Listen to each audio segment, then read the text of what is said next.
Hi, everybody. I finally made it back so I can do a little more reading for you guys that are interested. I'm going to be reading today from Matthew 1:18 through first and second chapter.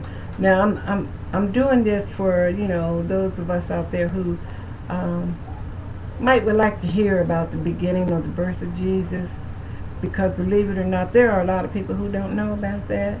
And I think if we're going to read the scriptures to people, we should help, do what we can to help them to understand what's going on. Because, sometimes if you just pick up the Bible and start reading and you don't know too much, you don't know what's going on. So I don't know a whole bunch of everything going on, but I thought it was a good idea to start with Matthew 1:18. Okay, so forget about the phone, because every time I get on here, the phone starts ringing.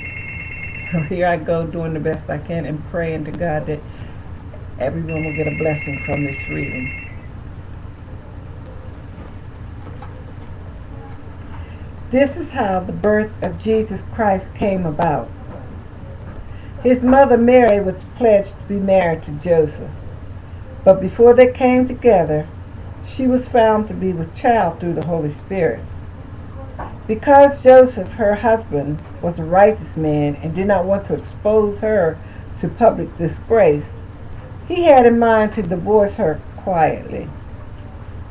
But after he had considered this, an angel of the Lord appeared to him in a dream and said, "Joseph, son of David, do not be afraid to take Mary home as your wife, because what is conceived in her is from the Holy Spirit.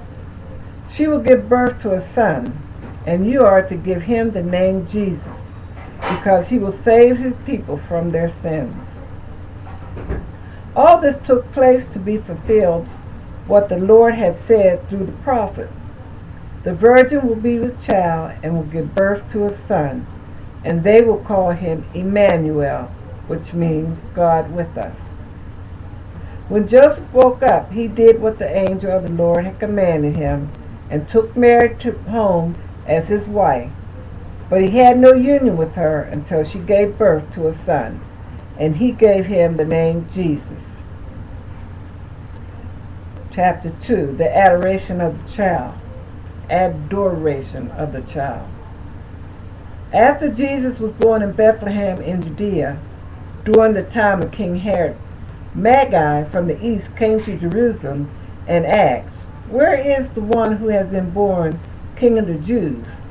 We saw his star in the east and have come to worship him."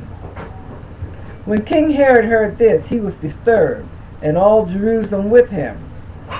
When he had called together all the people's chief priests and teachers of the law, he asked them where the child was to be born. "In Bethlehem in Judea," they replied, "for this is what the prophet has written. But you, Bethlehem, in the land of Judah, are by no means least among the rulers of Judah. For out of you will come a ruler who will be the shepherd of my people Israel." Then Herod called the Magi secretly and found out from them the exact time the star had appeared. He sent them to Bethlehem and said, "Go and make a careful search for the child. As soon as you find him, report to me, so that I too may go and worship him." After they had heard the king, they went on their way, and the star they had seen in the east went ahead of them until it stopped over the place where the child was. When they saw the star, they were overjoyed. On coming to the house, they saw the child with his mother Mary, and they bowed down and worshipped him.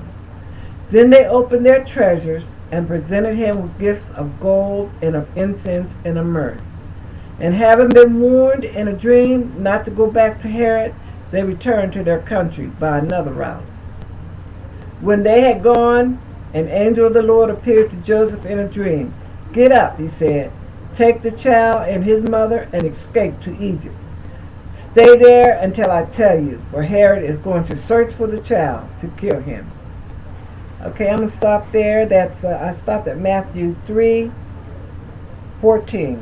which I'll continue from there next time for all who are interested in hearing it. And I thank you, and God bless, and I truly, truly hope that you got a blessing from these readings.